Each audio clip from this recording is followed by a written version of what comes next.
कल्याणमस्तु दीर्घायु वर्चस्वी ओजस्वी स्वस्ति। ओम स्वस्ति न इंद्रो वृद्धस्रवा स्वस्ति न पूषा विश्ववेदा स्वस्ति नस्ताक्षरो अरिष्टनेमि स्वस्ति नो बृहस्पतिर्दधातु। ओम स्वस्ति पंथः मनुचरेम। लोगों अगर स्वर्ग में जाना चाहते हैं तो यज्ञ करें।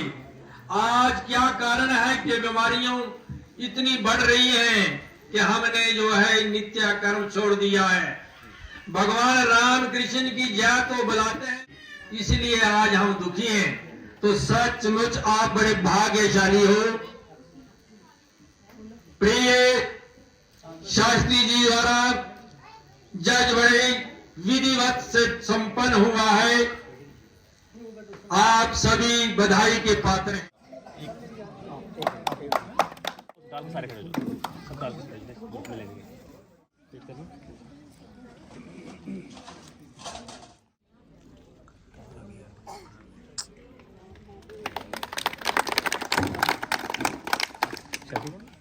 झंडा ऊंचा रहे, ओम का झंडा ऊंचा रहे, वेद की ज्योति जलती रहे, वेद की ज्योति जलती रहे। भारत माता की जय। ओम ब्रह्मण ब्राह्मण यजमानस्य वीरो जायताम निकामे निकाम। जोरदार तालियों से अभिनंदन।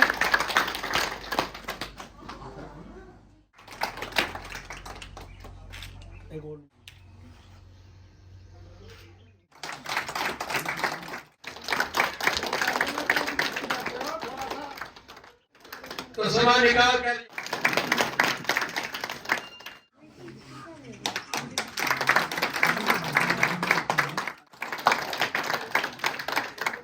मंडल के कार्यकर्ता हाँ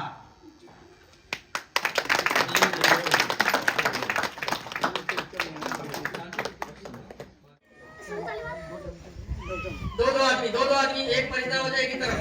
हाँ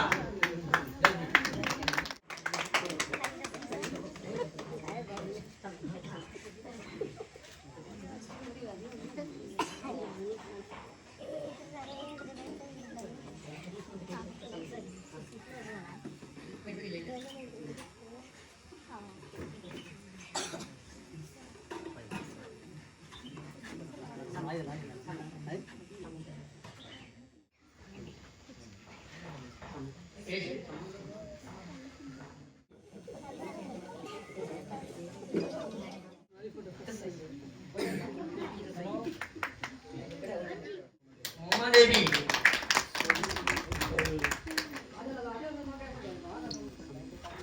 जोरदार तालियों से अभिनंदन।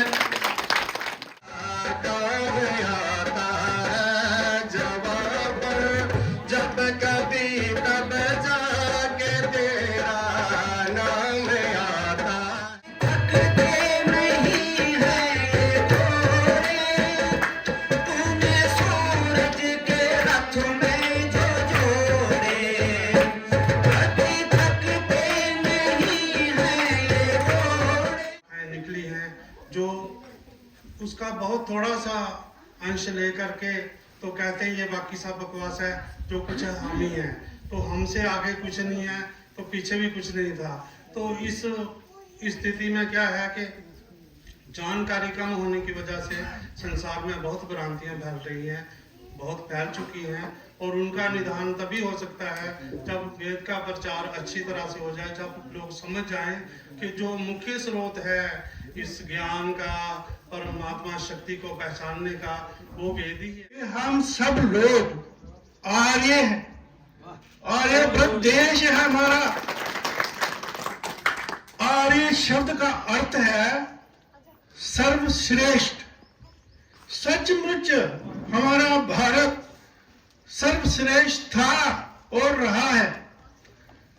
अब बात आती है कि हम कैसे, क्यों ये किसी विशेष वर्ग को हम आर्य बोलते हैं, आर्य समाजी। ऐसा कुछ नहीं है। ये आर्य समाज को आर्य समाज का संचालन करते हैं और इसको चलाते हैं। तो इसका अर्थ यह नहीं है कि कहीं कोई बाहर से है। आर्य समाज क्या है वो नहीं जानते कि आर्य समाज ना होता तो वेदों का मान ना होता, अरे सब कुछ होता, पर हिंदू हिंदुस्तान ना होता। का कार्य होता है जोड़ना। तो मुझे भी कहीं बुलाते हैं, कई बार कॉलेज में या स्कूल में भी तो एज रिसोर्स पर्सन बुलाते हैं। जिसके पास कुछ होता नहीं वो जुगाड़ करता है। तो योग भी क्या है, योग भी एक जोड़ है। मैं चाहता हूं कि आपको जोड़ूं इन शक्तियों के साथ, इन विभूतियों के साथ जो मास्टर जी ने इतने अपने अथक प्रयास के द्वारा यहाँ आपके लंबेड़ी में बुद्ध जीवियों को इकट्ठा किया है। आप इनसे जुड़े। और जो मैंने मंत्र बोला है ये स्वाध्याय मंत्र है। हम गुरु और शिष्य के बीच में शक्ति का आदान प्रदान हो और हमारी शक्ति समाज के कल्याण के कारण के लिए लगे।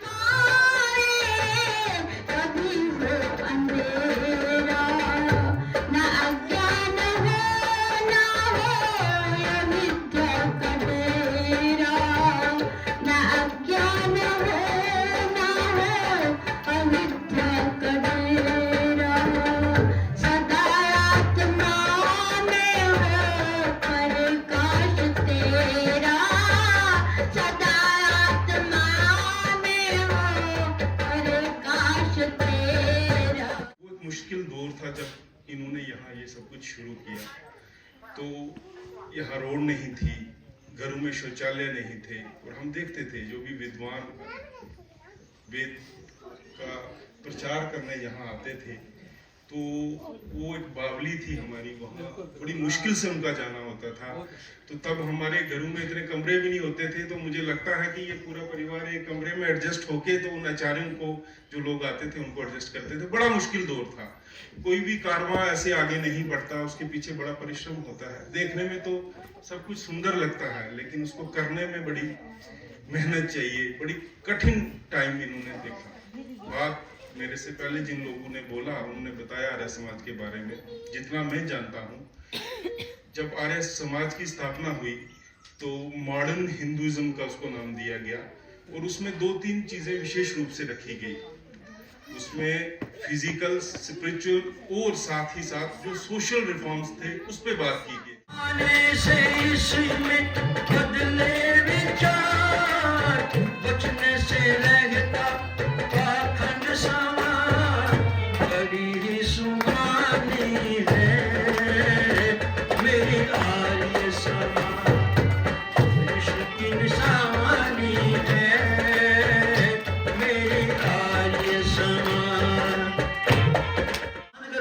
अच्छा ढोल क्यों बजाते थे? जिससे वो शोर न मचाए, शोर मचाए तो किसी को सुनाई न दे। लंबे लंबे बांसुओं से बांध करके उस मेरी बहन को, मेरी बेटी को जलती चिता के अंदर उसके पति की साथी जला दिया जाता था। लेकिन महर्षि दयानंद उसने कहा कि यत्र नार्यस्तु पूजन्ते रमन्ते तत्र देवता। बोले जहां पर नारी का सम्मान होता है वहां पर देवताओं का वास होता है। और जब किसी की पत्नी गुजर जाती थी उसको व्यक्ति को नहीं जलाते थे। एक तरफा अधिकार हो गया ना, पति मर गया उस बहन को जला दो। अगर पत्नी मर गई तो उसको जलाना चाहिए था, नहीं जलाना चाहिए था। लेकिन इसी ने कहा नहीं, इसका एक कानून बनाना चाहिए जिसका नाम है विधवा विवाह। जो है वो उठाया हुआ है और खाली उठाया ही नहीं, इसको बुलंदियों तक भी पहुंचाया है।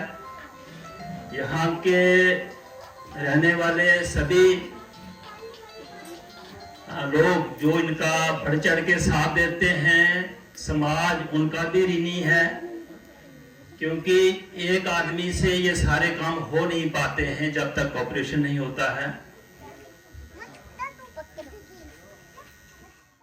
फोर फादर्स जो चले थे उनका नजरिया यह है था कि आदमी को इंसान बना के रखें, आदमी कहीं जानवर ना बन जाए, आदमी गंदी आदतों में ना पड़ जाए, बुराइयों में ना पड़ जाए। वो सेट ऑफ रूल बनाया गया था कि अगर इस रूल का पालन करते हो तो आपका जीवन जो है वो स्वर्ग बन जाएगा, आपका जीवन अच्छा व्यतीत होगा। देयर आर सर्टेन प्रिंसिपल्स, कुछ असूल बनाए गए थे कि आपको इन पे चलना है। को भी बहुत बहुत मुबारकबाद दूंगी कि बहुत अच्छे से, पिछले वर्ष भी बहुत अच्छे से जो है यहाँ पर जो भी कार्यक्रम होता है बहुत अच्छे से बनाया जाता है। इसके लिए मैं मास्टर जी को बहुत बहुत मुबारकबाद देना चाहती हूँ। आप सभी का भी बहुत बहुत आभार कि आप सभी कीमती समय निकाल कर यहाँ पर, आज अगर आप सभी यहाँ पर देख रहे हो, ये हमारे मास्टर जी की ही देन है।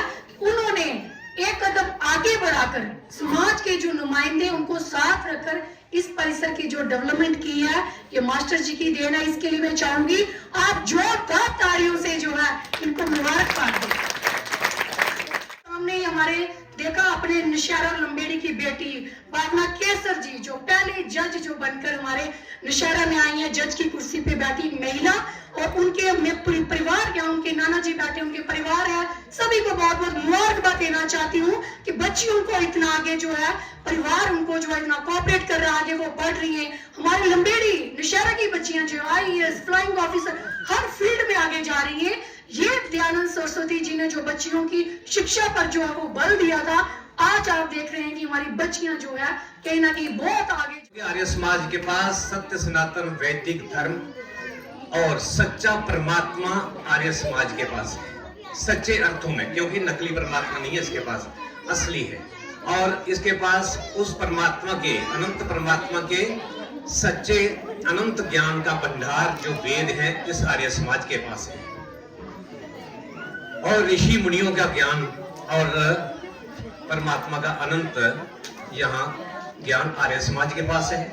तो इसलिए आर्य समाज सच्चा तीर्थ है। जिसको अपने जीवन का उद्धार करना हो तो आर्य समाज से जुड़ना ही। 1 या 2 मिनट में मैं अपनी कोई भी बात आपके सामने नहीं रख सकता, मेरा संबोधन भी पूरा नहीं होगा। इसलिए मैं आप सबका धन्यवाद जो है वो 1 मिनट में कर सकता हूँ। समय बहुत ज्यादा हो गया है, सबको भूख लगी है और इतनी देर तक बैठ करके सुनना बहुत मुश्किल हो जाता है। तो फिर कभी आपके साथ, तो हमारी इस यात्रा के अंदर, हमारे इस क्रांतिकारी आंदोलन के अंदर हमारे जितने भी सहयोगी हैं वो भरपूर हमारा साथ दे रहे हैं और हमेशा इसी प्रकार से साथ देते रहेंगे। तो निश्चय है कि हम जरूर जो हमारा एक सोने की चिड़िया भारत था, फिर से दोबारा उसको हम पर लगाने में सक्षम हो सकेंगे। इसी के साथ हमारे प्रिय यहाँ पर सुखपाल आर्य जी और व्याकरणाचार्य जी हमारे बीच में यहाँ उपस्थित हुए। पहले भी हमारे भजनोपदेशक यहाँ पर आए हुए हैं, तो हम सभी इनसे अच्छे से परिचित हैं। इनका मधुर व्यवहार और मिलनसार होने के कारण बार बार हमारा मन करता है कि इन्हें यहाँ पर बुलाया जाए।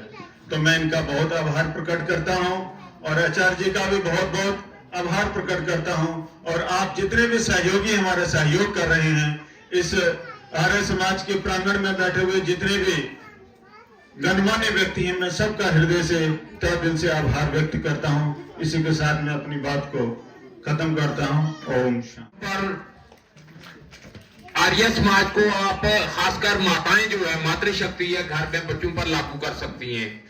एक तो इनमें अंधविश्वास नहीं होना चाहिए, ये बिल्ली इधर से गुजर गई है, हमको नहीं गुजरना है।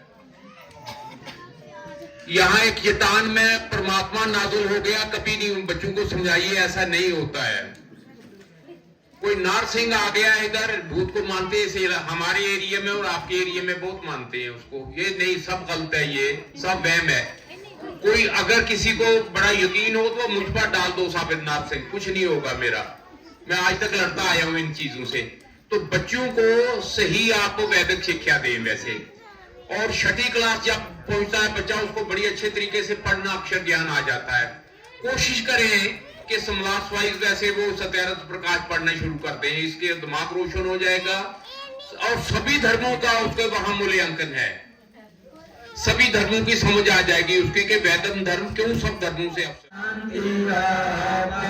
शांति शांति वनस्पतयः शांति विश्वे। मैं पंडित सुखपाल आर्य सहारनपुर वेद प्रचार मंडल राजौरी पुंज के माध्यम से लंबेड़ी के जो हमारे मास्टर चुनीलाल जी हैं, वो प्रतिवर्ष लगभग 52-53 वर्ष से इस प्रोग्राम को कराते हैं। और इसमें आर्य समाज का प्रोग्राम का अर्थ है कि आर्य समाज में फैली हुई अनेक प्रकार की कुरीतियों को उनको समाप्त करने का भरपूर प्रयास करता है। आर्य समाज किसी जाति पाति को नहीं मानता है। आर्य समाज के अंदर केवल वर्ण व्यवस्था है। 4 वर्ण लिखे हैं, ब्राह्मण, क्षत्रिय, वैश्य और शूद्र। बहुत लोगों में आज भी ये भावना है कि शायद ब्राह्मण जो है वो बहुत ऊंची जाति है, लेकिन ऋषि दयानंद लिखते हैं कि ब्राह्मण होता है जो विद्या को पढ़ता पढ़ाता है, सुनता सुनाता है। इसके बाद में क्षत्रिय होता है। हमारे अगर हम शरीर पर ही अपने इस बात को डालें तो हमारा ये भाग कहलाता है ब्राह्मण, क्योंकि इसके अंदर समस्त विद्याएं हैं। ये हमारी बाजुएं कहलाती हैं क्षत्रिय, क्योंकि ये जो रक्षा करेंगी ये इसकी करेंगी, ब्राह्मण की रक्षा करेंगी। ये हमारा शूद्र है, ये हमारा वैश्य है, पेट, क्योंकि यहाँ जो भी भोजन जाएगा वो समस्त पूरे शरीर को इसको डिवाइड कर देता है। और इन चारों का जो तीनों का जो सबसे बड़ी महत्वपूर्ण भूमिका है वो शूद्र है। शूद्र का अर्थ ये नहीं कि जैसे हमारे अनेक प्रकार की जातियाँ लोग उनको शूद्र मानते हैं। शूद्र का अर्थ है, ऋषि दयानंद लिखते हैं कि जो पढ़ाए से भी ना पढ़े, मंद बुद्धि हो, उसको शूद्र की परिभाषा दी है। तो आर्य समाज जातियों को नहीं मानता, किसी प्रकार के पाखंड को, अनेक प्रकार के पाखंड संसार में फैले हैं, इनको संसार से दूर करने का प्रयत्न पहले भी था, आज भी है और संभवतः आगे भी रहेगा। बहुत बहुत धन्यवाद आपका। ओम शांति ही शांति ही। आचार्य सोममित्र आदमी, आर्य समाज पश्चिम बिहार दिल्ली से आया हूँ। और साथ ही साथ वेद का प्रचार, वेद होता है ज्ञान, उस ज्ञान की फैलाव के लिए संसार में बहुत ज़रूरी है। और ये फैलाव कब होगा? जब हम अपने परिवार को लेकर चलेंगे। और परिवार को जब लेकर चलेंगे तो जो हमारे समाज में जब परिवार आगे बढ़ेगा तो उसको बढ़ाने के लिए सबसे पहले घर से शुरुआत करें। और घर में जो हमारे संतानें हैं उनको श्रेष्ठ संस्कार दें। संस्कार का तात्पर्य है अच्छे विचार देना। यदि व्यक्ति के विचार अच्छे हो गए तो दुनिया में वो कहीं भी रहे, किसी भी स्थान पर रहे, कभी अपने पद से नीचे गिर नहीं सकता। तो यदि संसार में सच्ची संपत्ति चाहिए तो हम सभी का कर्तव्य है अपनी संतानों को योग्य बनाना, शिक्षित करना और देश को भी आगे बढ़ाना। जब संतान आगे बढ़ेंगे तो हमारा राष्ट्र भी आगे बढ़ेगा। जब राष्ट्र आगे बढ़ेगा तो विश्व में सबसे प्रथम होगा। तो यही इतना कहकर मैं अपनी वाणी को यहीं विराम करता हूँ। प्रचार मंडल की जरूरत क्यों पड़ी? लोग आज वेदों को भूल गए हैं, नाना प्रकार के मतंतरों में फंसे जा रहे हैं। तो इसलिए महर्षि दयानंद ने कहा कि पुनः वेदों की ओर लौट चले, क्योंकि वेदों में कोई जात पात, ऊंच नीच, रंग और नस्ल का कोई भेदभाव नहीं है। इसलिए जब हम वेदों के अनुसार चलेंगे तो पूरी मानव जाति श्रेष्ठ बनेगी। तो महर्षि दयानंद जी का भी यही सपना था कि आर्य हमारा नाम है, सत्य हमारा कर्म, ओम हमारा देव है और वेद हमारा धर्म। इसी के साथ में ये कार्यक्रम संपन्न हो रहा है और आगे के लिए ये प्रचार यात्रा हर साल इसी तरह निकलती रहे। राजौरी पुंछ वेद प्रचार मंडल के जो हमारे मंत्री हैं मास्टर चुनीलाल जी आचार्य, जो सहारनपुर से आए हैं, दिल्ली से आए हैं। आप यहाँ पर देख रहे हैं कि मातृशक्ति भाई बंधु बहुत तादाद में यहाँ पर महर्षि दयानंद सरस्वती जी का जो 200वीं जयंती थी बहुत धूमधाम से ध्वजारोहण करके जो है वो बनाई गई। हर वर्ष की भांति इस वर्ष भी जो है बहुत धूमधाम से बनाएगी। इसके लिए हम ये हमारे मास्टर जी हैं जो आर्य समाज लंबेड़ी के जो संयोजक महामंत्री करता ये हैं। इन्होंने बहुत अच्छे से यहाँ पर जो है आप देख रहे हैं कि इस परिसर में जो डेवलपमेंट हुई है इन सब की ही देन है। आज हम सब यहाँ पर इकट्ठे बैठकर अगर आर्य समाज के बारे में महर्षि दयानंद जी के जो उपदेश थे महान आचार्यों के श्रीमुख से सुनने में सक्षम हुए तो उनकी ही देन है। इन्होंने एक कदम आगे बढ़ाया और समाज के जो नुमाइंदे थे उनको साथ लेकर इस जो स्थान है इसकी डेवलपमेंट की, इसके लिए मैं इनको बहुत बहुत मुबारकबाद देना चाहती हूँ। और आज सभी ने बहुत अच्छे से जो है आर्य समाज के ऊपर जो है व्याख्याएं की, लोगों को बताया कि आर्य समाज का यही उद्देश्य रहा है कि भारत देश महान हो। और हिंदू तब को तो उन्होंने जागृत किया ही है, हिंदू समाज को तो आर्य समाज ने जागृत किया ही, साथ साथ भारत देश को जो एक मजबूत दिशा प्रदान की है। और इस बारे में आए सभी ने जो है हमारे छोटे बच्चे थे उनको भी बताया कि किस तरह जो है अपने जीवन में महर्षि दयानंद जी के जो उपदेश थे उन्होंने जो समाज में कुरीतियाँ फैली थी उनको दूर करने का प्रयास किया है। तो सभी ने जो है यहाँ पर व्याख्या की। तो मैं सभी का बहुत बहुत धन्यवाद करना चाहूँगी मास्टर जी का कि इन्होंने इतने अच्छे से यहाँ पर कार्यक्रम रखा और बड़ी तादाद में महिलाएं बच्चे जो है सभी ने अपना सहयोग दिया। इसके लिए बहुत बहुत धन्यवाद। ओम शांति। धन्यवाद अंकुश जी, आपने हमारे इस कार्यक्रम को पूरा कवरेज किया और मीडिया के माध्यम से हमारा ये जो एक प्रचार हो रहा है आर्य समाज, ये एक विश्वव्यापी आंदोलन है, ये एक क्रांतिकारी आंदोलन है और इस क्रांतिकारी आंदोलन में ना जाने कितने इस समय के जो युवक हैं वो तैयार हो रहे हैं और युवक तैयार होकर के अपने देश की सत्ता को अपने हाथ में ले रहे हैं और देश को अपने ही तरीके से विश्वव्यापी आंदोलन को आगे बढ़ाने में अपना यथा योग्य सहयोग और योगदान दे रहे हैं। तो इस आंदोलन के भट्टी से जो भी यहाँ से निकला है वो देश के लिए बहुत कुछ कर गया है। भगत सिंह, राजगुरु, सुखदेव और बहुत सारे देश के लाला लाजपत राय, मदन मोहन मालवीय, इस प्रकार के ऐसे जितने भी ये आंदोलन के कार्यकर्ता थे, ये सभी के सभी आर्य समाज की भट्टी से ही निकले हुए थे और इनके भट्टी से निकलने के बाद ही इन्होंने इस पूरे राष्ट्र को चमकाया है। तो हमारा ये एक योगदान बनता है कि हम इस भट्टी के अंदर अगर थोड़ा बहुत जानते हैं तो इस थोड़े बहुत को हम देश को समर्पित करें, देश के आगे चलें, देश के साथ चलें और इस देश की बागडोर को अपने हाथ में लेकर के देश को सर्वोच्च शिखर पर पहुंचाएं। जो सपनों का भारत था वो सपनों के भारत को हम साकार करें। इसी के साथ मैं अपनी बात को खत्म करूंगा। धन्यवाद।